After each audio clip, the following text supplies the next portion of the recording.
Hey everyone, ErnieTech here, and I got a lot of stuff going on. I'm telling you, I am knees deep into VM370, and frankly, I think I'm getting somewhere with the assistance of a lot of emails and a lot of help from Professor Furland.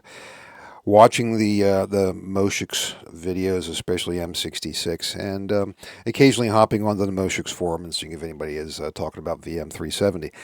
One of the reasons why I'm going to go into VM370 now, and I think it's really basically a practical issue. I have been hoping to reduce the number of instances of Hercules that I have running for the various operating systems I'm playing around with down to one, with the intention of moving completely over to a virtual private server. I have one on Linode, which is now owned by Akamai or whatever they're called, and it became very difficult to manage with having tmux running so many different instances of Hercules. It's becoming a pain in the neck, so I've stopped doing that. And what I'd like to do is have one instance of Hercules running VM370, and then load virtual machines, host operating or guest operating systems from there. That's the goal. Whether or not I'm successful, I don't know. We're going to find out, so bear with me. So the first thing I wanted to do before I went into my horsing around at the keyboard, which I am horsing around the keyboard, and I have my eponymous cup of coffee. We won't get into that because you know what that is. What was funny, I was on the Moshix forum, the 3270 forum, and I had mentioned something about the video that I produced with Dr. Furland, and Moshix responded and saying, "Yeah, great video. Boy, you sure do love your coffee." Yeah, apparently I do. Um, anyway, so what I wanted to do is walk through a couple of important things, and that is the configuration and the RC file for VM370. And the reason why I'm doing that is because it is the most complicated of any of the RC and configuration files I've dealt with so far. The easiest one by far being the Music SP that was running under SIM390. That was like nothing. MTS a little bit more, VMS a little bit more. This is definitely the most complicated and has been challenging, the most challenging for me to get my head around. So I'm going to bore you to death. If you're bored out of your mind, I don't know, hit the X button. But I need to do this both for myself, so I can lock this into my brain, and hopefully it's a benefit to somebody who might want to play around and get into VM370 Community Edition. So here we go. What I did was made some notes. And before I do that, let me tell you about these editors. These beautiful blue, old school, quick, basic looking editors, and they're part of a suite from Yuri, which is free software. Is it free software? Well, if it's not free software, it's dirt cheap. And this is a lookalike to the basic editor that you might have seen back in the day when you were in the DOS environment. I like it. It's nowhere near as powerful as Notepad++, but I think it's better to look at. So that's why I have it here. It's more in line with the old school stuff we've been horsing around with. Okay, my notes. So what I've been doing is going through all the manuals. I've been going through the Hercules manuals, all the stuff about the VM370, you name it. I have been digging into it for the last week. This is why I've been delaying putting out a video. I don't see any reason to put out some video that I have just fluff and fill in. It's not worth it. It has to have some meaning to me because I need to progress at this stuff. I need to get better at it because it's really cool and I like it. So need to know and understand it. So what I'm trying to do is get my head around all the different features that we can utilize with Hercules. And one of the things that Professor Furland did was he created an RC file that does some important tasks that I have not done, I have not seen before, but it's important here. And what it does is it cleans up any previous detritus left around by maybe a bad shutdown, so that when it does start, it starts properly. And so here's how I understand it. If I'm wrong, let me know. So in this RC file right here, this Hercules RC file, there's a number of different commands. This is the automation file. And what the commands do is this. So the first line is it listens for a message, and the message essentially says that it's missing a warm start data. It can't find its exit point or its checkpoint. So it's not in a safe state. So what has to happen is a new checkpoint file, a snapshot has to be created, and that's what this does. It creates a checkpoint file. That way it can start properly, and you shouldn't get any kind of problems. Never shut down Hercules by just putting in quit with the operating system running. You really do run the risk of corrupting your DASD files, and I've done that plenty of times with MTS. MTS, I think, is the least robust as far as recovering from fumble fingers. All right, the next thing it does is it essentially says it's looking for a wait state as being in a wait state. It wants the system to be shut down completely. So if the system hasn't shut down completely and it's trying to be restarted again, that's not going to go well. So it goes and makes sure that the system has shut down properly. That is the disabled wait state. Then it issues the quit command to make sure she's off and properly off. Then it waits for the unit record devices to become available. That's a pause 3 seconds, I guess, or something to that effect. And then, and only then, it operates the system. It brings it up by IPLing 6A1. Remember, and I think MTS it was 201 or whatever the case is. That's the IPL address, and it comes off of this disk, this VM50-1 disk, which is the emulated operating system disk, the one it boots from, the compressed count key disk, which is the format for this system. Alrighty, let's get into the configuration file, and this is again the most complicated one I've seen so far. So it took me a while to get into it to see how this thing works. What does it do? Well, this thing here just essentially tells us everything we need to know about the hardware. What is it? What's the machine we're emulating, a 370? What's the console port we're going to come in on? For the console, 3270, but we're going to actually come in the console port via Hercules, which makes it a lot easier. The code page, the model number, the serial number. The model number is important because it has to comport with the amount of memory that is being specified. And I think there is a Wikipedia, somewhere along the line, there's a chart that I've seen which explains all the different models, and there were tons of them, of the 370 series. Actually, I saw a video of a guy who restores these things that somehow bought a 370 from a company or from somebody, and it turned out to be some kind of a hybrid that he had never seen before. He actually called it the 380, but I don't know how that worked. But anyway, it's complicated, as you can imagine, with IBM. And all the different pieces, parts to go with it, the number of CPUs. Correct me if I'm wrong, and I've read this several times, and again, maybe I'm misinterpreting, that VM370 really only utilizes one CPU. So I'm not sure that is true, but that's what I've heard. Let me know. The HTTP port, in case you want to come in using a web page, you can just specify the port, or if you have an environment variable set, you can use that environment variable and just mention which one that is. I've looked at the HTML files. They're easy to edit, but I don't see any reason to.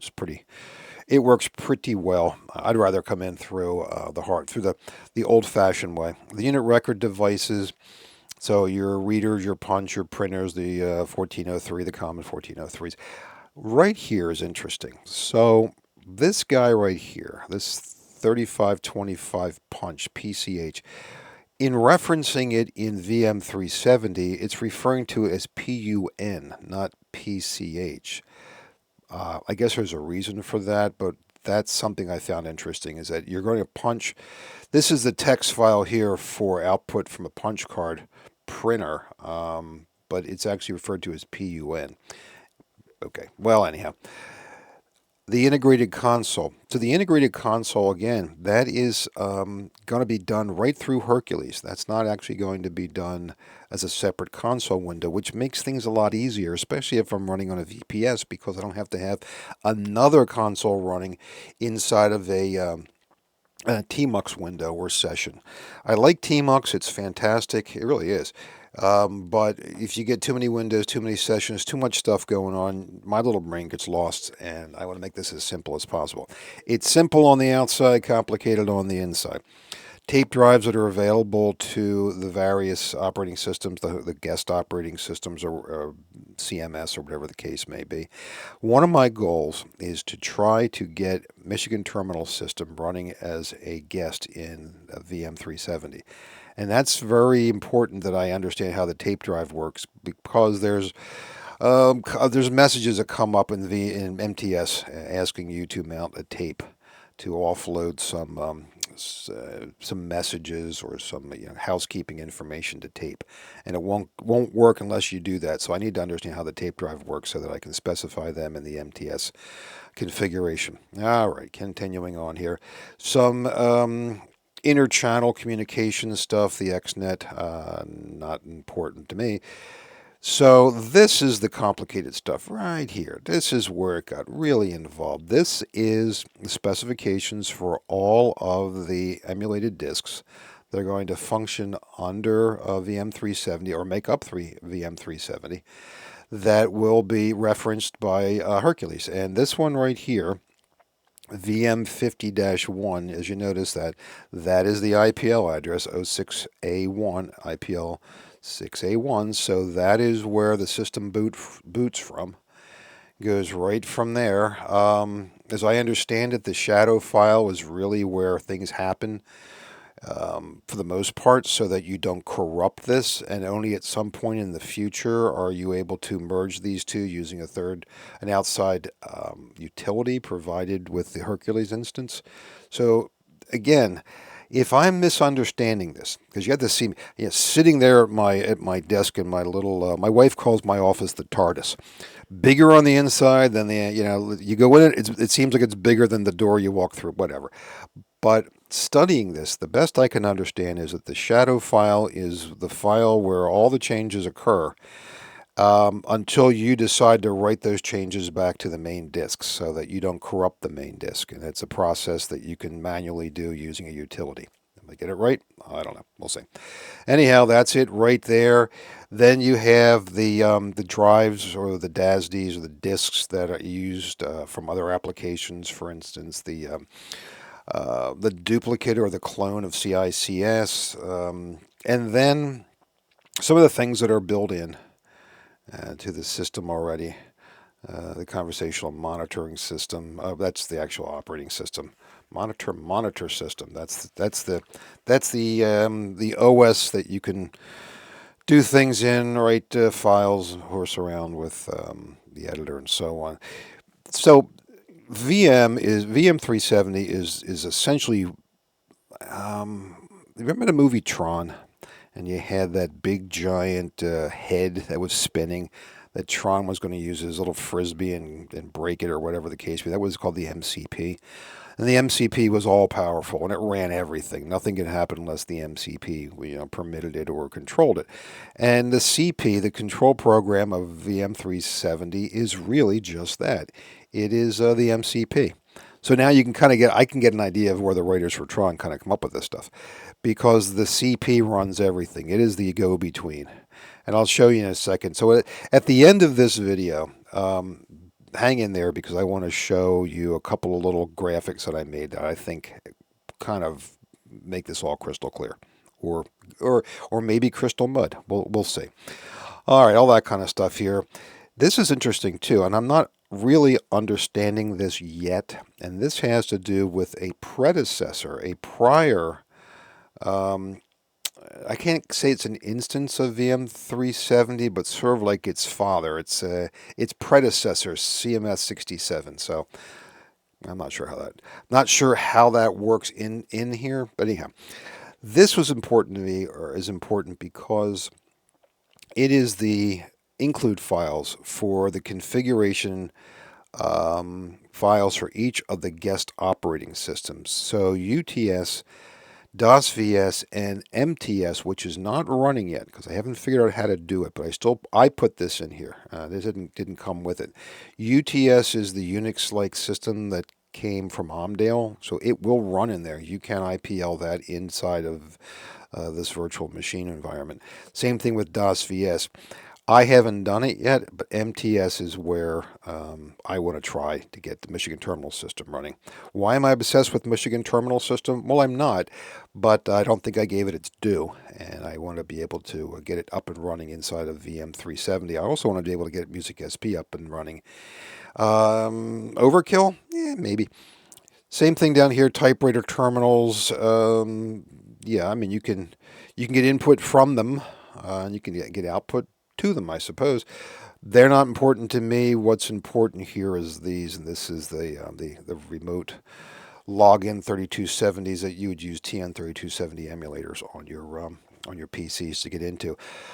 Wow, that's a lot of stuff. That is a lot of stuff. As you can see, it's way more stuff than I was dealing with before. So that's why it took me so long to get my little brain around this. All right, I'm gonna close this all out, and I'm just going to boot the system and just see where it goes. So I'm over here inside of the command prompt, which I made nice and pretty. It's important that I make these things as viewable as possible. In the very beginning of my channel, someone had mentioned to me that things were too small. So I've been very eager to make sure things are big and readable. Hopefully this is big and readable. Take a look at this here. So right there you can see what I was talking about with the CNF and the RC. And there's the bat file which runs this thing, which is really nothing more than a reference to Hercules inside the Hercules subdirectory. Here are where the guests and the disks and the documents lie, and the I/O. So just to show you, so if I go into I/O and I do a dir, those are the virtual files that stand in for the printers and the punch card and so on and so forth.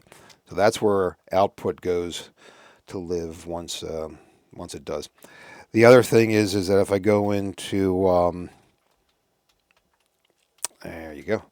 There are all the CCKD, the compress count key device drives, and that's where things get booted from. Anyway, right there. That's the main one right there. VM50-1. That's where 6A1 comes from. All right. And finally, for our horsing around pleasure, guests. And here are the guest operating systems. And they live in there as though they were living under a Hercules environment. So if I go into, let's say, CD MTS and take a look inside there, there's the DASD configuration file, which is nothing more than a reference to the file itself. And inside of the DASD subdirectory is the actual disks themselves, the main disk and the shadow disk. So yeah, it's pretty straightforward. It's not real complicated, but it's doggone complicated enough. All right, so let's start this thing and see what happens. I can just do that, and off to the races we go. Let this crank up and see what happens here. So it's going through the whole configuration file. It's going to the CNF. It's loading everything it's supposed to. It's very fast. It wasn't slow at all. And it goes through the process of doing the things that it is going to do as CP logs in. As CP starts up and CP starts the auto log on process, and it creates the let me go to my notes, because I wrote my notes down. I got these copious notes, and I write notes down old school. Yellow pad. I really am old school. Yellow pad, number 2 pencil from Dixon Ticonderoga. Remember them things? You still get them. And yeah, yellow pad here from Ampad, gold fiber. Woo, baby. The OP starts up first, which is of course the operator. The operator starts. CP starts the operator. The operator is like a human that's typing stuff in. That's how I get it. Then the first thing it does is it goes to auto log 1. Auto log 1 then drains the systems. The systems being it drains the record unit devices, unit record devices, and so all of the things that are stuck in their queue are out of there. They're drained out. Mounts the disks. They get mounted, and then auto log on will then mount other operating systems and VMs as necessary. And then when it's done, it logs itself off. So it's like an automated process. There it is right there. So it drains the unit record devices Bump, bump, bump. They're taken out. They're cleaned out and ready to go. No information waiting to go inside there. It attaches all the DASDs necessary for the various pieces, parts for the UTS, and so on and so forth. And then it starts or logs on automatically into CP Watch, CPMS, Batch, UTS, Wake Up. Wake Up is like a cron job from Unix. CMS Batch is to create a batch utility for CMS, which doesn't have one on its own. CP Watch, as I understand it, is to make sure that if the system goes into a wait state, that it doesn't just hang everybody up, that it watches for that. These guys are started, the unit record devices, so everything is functional and ready to go. And then at that point, Autolog logs itself off, and well, there we are. So let's go back over here and see what's going on. All right, so that's the usual stuff. I think this is prettier. That's sort of like a blue background. Yep. There they all are. There is the addresses, there's the models, there's the type, there are the locations of all of its resources. It should be functional. Let's do it. It is. Let me see how she behaves. And Maint is the name of the kind of the super user. Oops, sorry. Gotta be in the right place. And the password CPCMS. Yep. So there's not a lot going on. I mean, it's not a hand holder by any stretch of the imagination. I guess that's why I really enjoyed Music SP so much, because it just held my hand. It was like a nice warm little blanket down here in my office, in my house in the wintertime with my little heater next to me. You know, it was a nice little blanket. The rest of the stuff, not so much. Not so much at all, in fact. So what am I doing here? Well, a couple of things before I jump out of this. One of the things is when I need to define a new virtual machine. I want to define Michigan Terminal System. It's not in here. I don't even know if it's going to work. I have been on the Moshix forum a couple of times, and frankly, although I think it should work because after all it does work in Hercules. Not sure. The questions really is still up in the air if it's how well it's going to go. So that's for the future. I got the boss back here again. He is irritating me to no end. I guess because it's getting near lunchtime and he's not going to pay me for lunch. Are you, boss? Nope. So what do I need to do here? Well, the first thing I need to do is I need to list the files that are out there. And Professor Furlan sent me this sort of customized environment where he created a directory file for me, and let me show you how that works. Let me see if I can move the boss to a different location. What do you think, boss? Can you go and supervise your brothers? They need supervising. Okay, hang on a second here. All right, let me just do this here. Okay, so all I did was go and do what they call a list file, and it shows me the very minimal things that I have here to look at. And this is the most important one. The most important one here, well, there's two of them actually, is ErnieDirect. That's where my directory file is. And Profile.exe, I think, is sort of like, I think it's like AutoExec bat. I think when you log into this thing, as far as I've been interpreting from what I've been reading and watching from Professor Furlan and Moshix, is that's sort of like an AutoExec bat thing. That if you don't put a command into CP, because you're into CP right now, you're in the control program, you're not in CMS. If you don't tell it anything specific and you go to the next step, it will execute whatever is in Profile.exe. All right. ErnieDirect. All right. So what I need to do here is I need to convince my boss. Boss, I know you pay me peanuts. I know you pay me less than the minimum wage, and I'm worth every penny. But it's hard to play on the keyboard when you're sitting here staring at me. All right, so the boss has moved to another location in the office building. He is off at payroll again, trying to cut corners. And no, he's not. He's back again. The edit command in CP is kind of, what's the right word? It's not fully baked. So it's not going to give me a lot of options here. I'm not even going to try to get out of the thing. I'm just going to go in there and do a couple things and show you something here. What I need to do at some point, the next step in this thing, is to edit this file and create an entry for the Michigan terminal system. Before I do that, I'm going to spend many hours understanding this environment and CMS before I start fooling around creating my own VM for this. But the intention someday is to add other operating systems, if I can. If I find out that I can't, I will go to the powers that be who know what to do and see if they can help me. But I'm going to try it on my own first. This is becoming a long video, isn't it? Well, it is what it is. It takes what it takes. Now, let me try something here. So if I go into Edit, Ernie, spell right? Yeah. Watch this. All right. I'm at the top of the file of the directory, and it's a text file. All it is, it's a text file which you then enter in all the pieces, parts that you need to define another operating system for a guest. So if I say down, just to look around a little bit, down 100, you can define the users, you can define operating systems, all sorts of things go in here. For instance, the user auto log 1. Well, that is the function which then goes in and mounts the unit record devices or whatever it needs to do, starts things up and then bails out. User Fortran, user Brex. So those are the things that are available. CMS batch.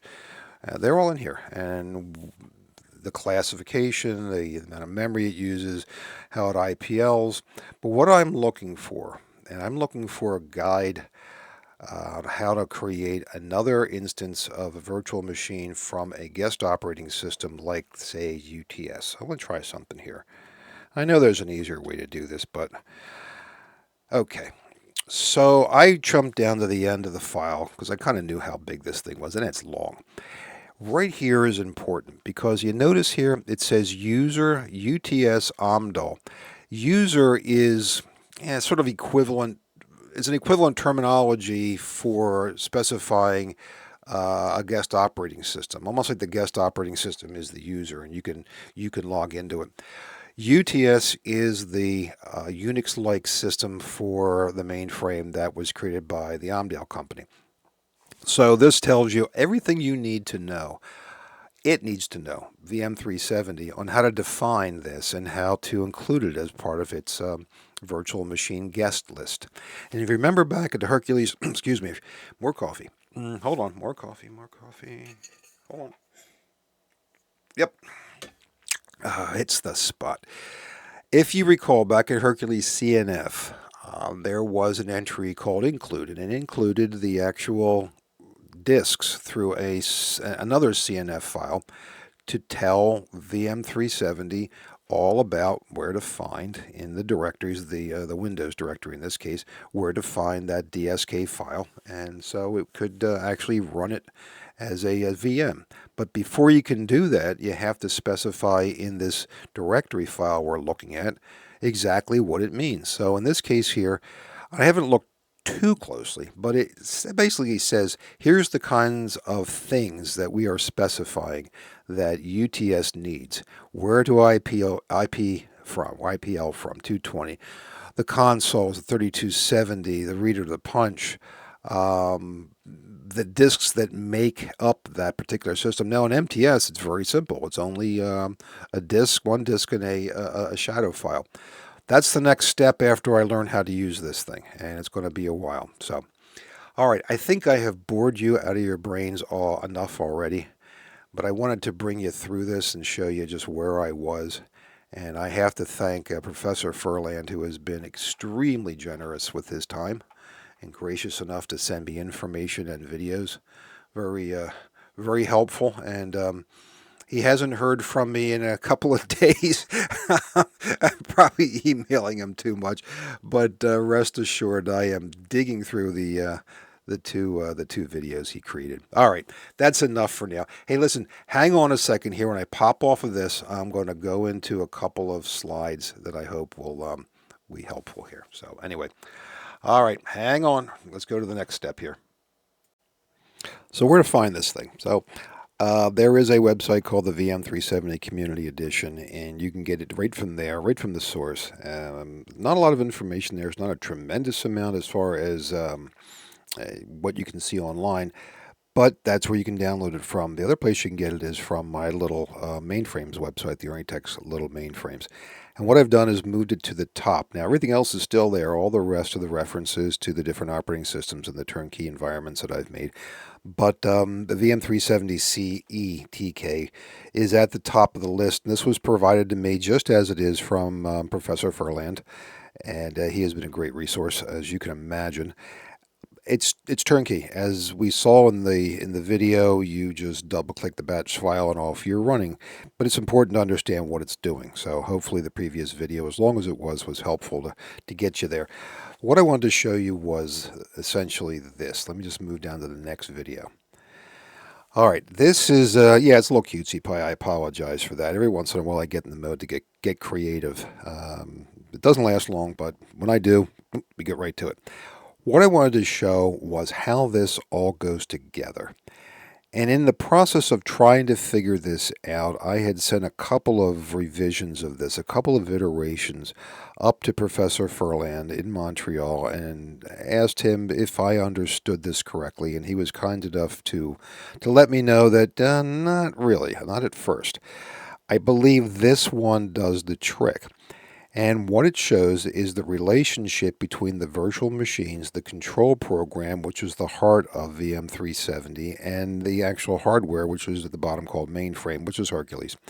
And if it were back in the day and there was a big honkin' 370 sitting around, mainframe would be all that blinking light sitting there buzzing away on top of a raised floor.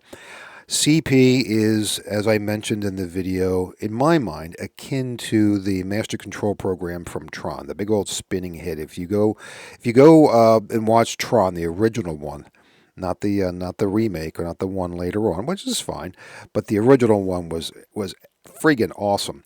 The MCP was the evil evil master control program. Well, this is not evil, but that's what it does. It runs everything. And everything else is a virtual machine. Really, everything. Everything else is a virtual machine, including operator and CPMS batch and wake up and this and that and the other thing. And control program runs everything. It runs it interfaces between all the virtual machines and the hardware in every way, shape, and form. Really quite an amazing piece of software, especially considering when it was created. So that's one of the other reasons why I wanted to focus on this, because it really is.